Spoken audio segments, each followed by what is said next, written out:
одамон чунин фикр мекунанд ки ман ҷавонаму ҳанӯз чизеро дар зиндагӣ надидам, вале ман метавонам дар бораи зиндагӣ чизҳое гӯям ки шумо ҳаргиз нашунидаед.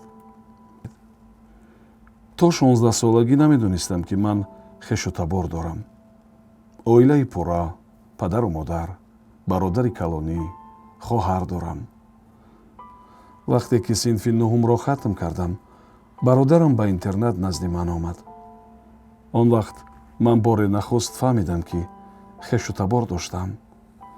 тамоми айёми кӯдакӣ ман орзу мекардам ки шахсе ба назди ман ояду рӯзҳои истироҳат маро ҳамроҳи худ бибарад.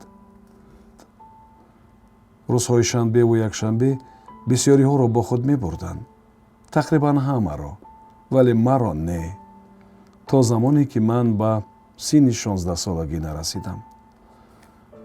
онҳо дертар ба ман фаҳмонданд ки баъд аз таваллуд шудани ман модарам дар беморхона 3 сол бистарӣ шуда хобидааст. гуфтанд ки солҳои гуруснагии 92 низ ҳеҷ кас набудааст ки маро нигоҳубин кунад. онҳо гуфтанд ки дар муқоиса бо хона дар интернат ман худро беҳтар эҳсос мекардам, чунки дар он ҷо маро хуб мехӯрониданду мепӯшониданд. онҳо намедонистанд ки тамоми айёми кӯдакӣ ман танҳо як чизро орзу доштам: рӯзҳои истироҳат ба хона равам. дар деҳа маро мисли меҳмон пешвоз гирифтанд. барои ман зиёфат оростанд ва гуфтанд ки мо як оила ҳастем.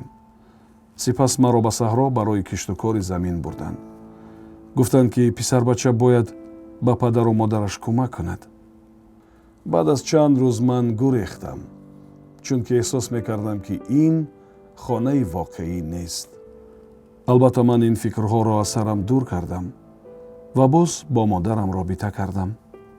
баъзе вақтҳо ҳатто мо бо якдигар вомехӯрдем. ҳангоме ки ман ба деҳа меомадам, онҳо урус омад мегуфтанд. дар интернат мо танҳо ба забони русӣ гуфтугӯ мекардем, вале дар хонавода ба забони тоҷикӣ гап мезаданд. боз онҳо мегӯянд ки ман мисли урус тарбия шудам. гӯё маро дар интернат омӯзиш надоданд ки ба падару модар ёрӣ диҳам. дар ин маврид онҳо воқеан ҳам ҳақ ҳастанд. дар интернат ин чизҳоро намеомӯзонанд. инро фақат дар оила омӯзиш медиҳанд.